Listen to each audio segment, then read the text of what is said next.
सबसे पहले रुख शाजिया इल्मी का।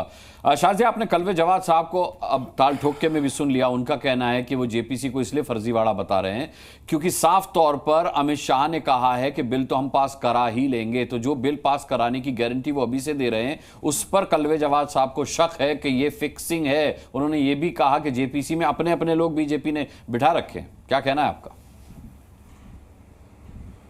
देखिए, कलवे जवाद साहब का मैं बहुत इज्जत करती हूँ, बहुत ही एहतराम के साथ उनको देखती हूँ मैं।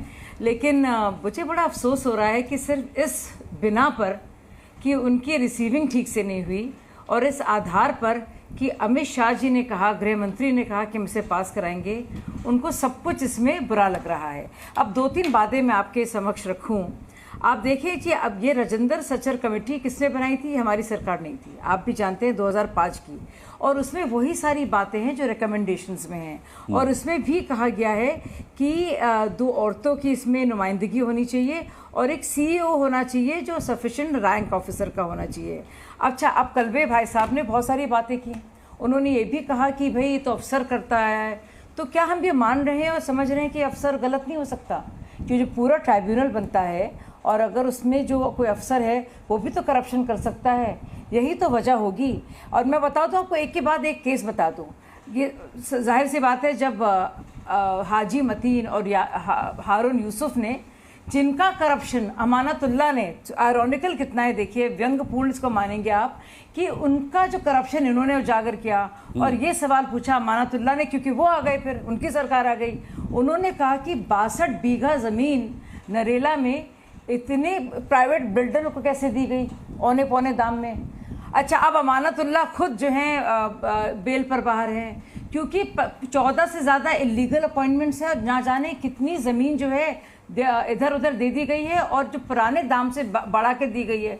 अब ये लीज पर क्यों दी है, उसका क्या आधार है, इस पर सवालिया निशान उठ रहे हैं और खुद उनको जवाब देना पड़ रहा है कि करोड़ों रुपए उन्होंने कैसे कमाए हैं। अब देखिए, नहीं, ये तो असलियत है।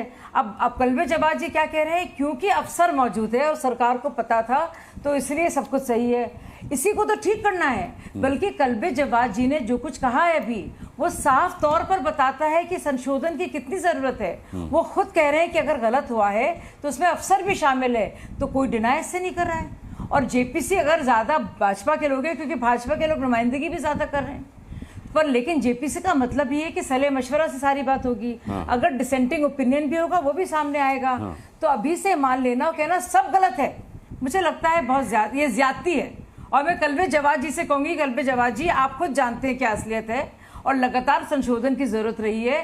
गलत किस्म के लोग रहे हैं उसमें, ना कुछ उन्होंने अस्पताल बनाए हैं गरीबों के लिए, ना यतीमों के लिए कुछ किया है, ना बेवाओं के लिए कुछ किया है, ना एजुकेशनल इंस्टीट्यूशंस के तौर पर कुछ किया है। इस पर भी कलवे जवाद जी बोलते तो ज्यादा अच्छा लगता कि वक्फ और वक्फ के मायने और औकाफ के मायने क्या हैं, कितना समझते हैं कलवे जवाद साहब और कितना वो समझाना चाहते हैं औरों को।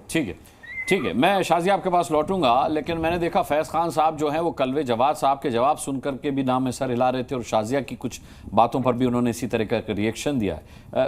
क्या आपकी आपत्ति है, क्या असहमति है फैज खान साहब, किसकी बात से है और किस बिस्मिल्लाहिर्रहमानिर्रहीम रब्बि इश्रह ली सदरी व यस्सिर ली अमरी वहलुल उक़दतन मिन लिसानी यफ़क़हू क़ौली। अनुराग भाई, कलवे जवाद साहब हमारे लिए बहुत सम्माननीय हैं, लेकिन मैं बहुत माफ़ी चाहूँगा, शायद व्हाट्सएप यूनिवर्सिटी से कहीं से उन्होंने कुछ पढ़ लिया है या फिर शायद किसी गलत कर्मचारी के पास वो संसद भवन में या जेपीसी में चले गए हैं। मैं आपको बताऊं, जेपीसी में हर एक आवेदन स्वीकार किया जा रहा है और किसके द्वारा स्वीकार किया जा रहा है? सीधे जगदम्बिका पाल जी के द्वारा स्वीकार किया जा रहा है। मेरी जो आंखों देखी बात है, अजमेर की दरगाह की पूरी टीम गई, दीवान साहब 1 से 1.5 घंटा उनको सुना, गुलशन सोसाइटी को सुना, सूफी संत मलंग प्रकोष्ठ को सुना और एक 1.5 घंटा सुना। पूरे जेपीसी ने बैठ पूरा समय दिया। मतलब हम भारत फर्स्ट की ओर से गए थे, हमको 1.5 घंटा सुना। और उसके बाद सच्चाई में बताऊं कि यदि कलवे जवाद साहब जैसा बड़ा नेता ये कहेगा मैं जेपीसी के सामने अपनी बात रखना चाहता हूं, इनको 3-4 घंटे मिलेंगे अपनी बात रखने के लिए और ससम्मान आवेदन लिया जाएगा। वो तो कह रहे जेपीसी है ही नहीं ना, जेपीसी में तो बीजेपी के ही नुमाइंदे बैठे हुए हैं। इसकी मैं सच्चाई बता रहा हूं, शक्ल में अनुराग भैया, इसकी मैं सच्चाई बता रहा हूं।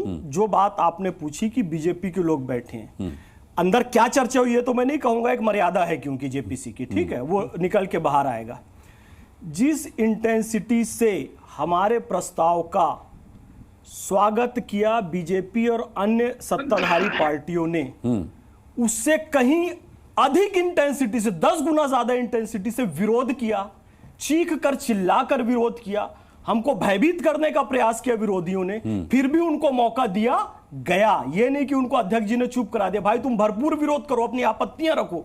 उनको आपत्ति रखने का भी मौका मिला। और यदि कोई ऐसा व्यक्ति जाता है, यानी कल्बे जवाद साहब जाते हैं कि बिल के अगेंस्ट में है, तो उनका विरोध सत्ता पक्ष के लोग करेंगे, पर अच्छे शब्दों में करेंगे, लेकिन समर्थन करने वाले कहीं ज्यादा उनको जेपीसी में मिलेंगे जो कूद कूद कर उनका समर्थन करेंगे। शायद किसी एक गलत दरवाजे पर चले गए थे, और हम इस बिल के समर्थन में हैं। और जो सारी बात बोला हूं, फिर कहता हूं, मैं कहता हूं आंखन देखी, तू कहता है कागज लेखी। कहीं ना कहीं कल्बे जवाद साहब कहीं व्हाट्सएप यूनिवर्सिटी के ज्ञान से प्रेरित हैं। इस बिल के हम पूर्ण समर्थन में हैं। भाई यदि वक्फ के यदि रजिस्ट्रेशन हो जाता है तो अच्छी बात है ना। कुरान शरीफ यही तरह कहता है अनुराग भाई, पाक चीजों को आप दान कीजिए, यानी वक्फ शब्द नहीं आए, पर पाक चीजों को दान करने के बारे में बात आई है, उसका सही सदुपयोग हो, अनाथालय खुले, अस्पताल खुले, स्कूल खुले, मस्जिद खुले, मदरसा खुले, ये सारी चीजें खुले, लेकिन वो अब तक नहीं हो पाया जो इस बिल से हो जाएगा। ठीक है, दानिश कुरैशी साहब, पहले पॉलिटिकल पार्टीज को यह आपत्ति थी कि सरकार अमेंडमेंट बिल लाना चाहती है और बाकी पार्टीज को, यानी विपक्ष को, विश्वास में नहीं लेना चाहती। फिर पॉलिटिकल पार्टीज की ये दिक्कत दूर हो गई जब जेपीसी का गठन हुआ। लेकिन दिक्कत अब नई शुरू हुई है कि कल्बे जवाद साहब जैसे मौलाना इसे फर्जीवाड़ा बता रहे हैं, उस पर यकीन नहीं कर रहे, कह रहे हैं कि वो भी सरकार का ही एक फेस है। आप क्या इस पर क्या आपका स्टैंड है? जैसा पॉलिटिकल पार्टीज चाहती थी वैसा हो गया, लेकिन अब भी उनकी मंशा पर, सरकार की मंशा पर सवाल उठाए जा रहे हैं। देखिए, सबसे पहले मैं आपको एक बात बताऊं कि फैज साहब की बात का मैं जवाब बाद में दूंगा, लेकिन आपने सवाल पूछा है तो मैं आपको बता दूं कि कभी ये मांग आप जो कह रहे हैं कि भाई पॉलिटिकल पार्टियों की मांग रखी तो जॉइंट पार्लियामेंट्री कमेटी बना दी, ऐसा नहीं है। हम पहले से ही इसके मुखालिफ थे, क्योंकि जितना कुछ है वक्फ के जो भी लॉस थे वो इनफ थे, लेकिन उसमें अमेंडमेंट के नाम पर जो भी सुधारे की बात कर रही है भारतीय जनता पार्टी, उसकी नीति बिल्कुल साफ तौर पे हमको समझ में आ रही है कि दरअसल वो चाहते क्या है। इसकी मुखालिफत अरे अगर वो बाकी पॉलिटिकल पार्टीज को नीति समझ में नहीं आएगी तो फिर सर्वसम्मति से ही तो फैसला होना है। जेपीसी का मतलब क्या है सर? आप सिर्फ बीजेपी की मंशा पर क्यों ध्यान दे रहे हैं इसमें, जब जेपीसी फैसला कर रही है? अब मैं अपनी बात खत्म कर लूं, आराम से सुन लीजिए ना, आप अच्छे से सुन लीजिए। हाँ।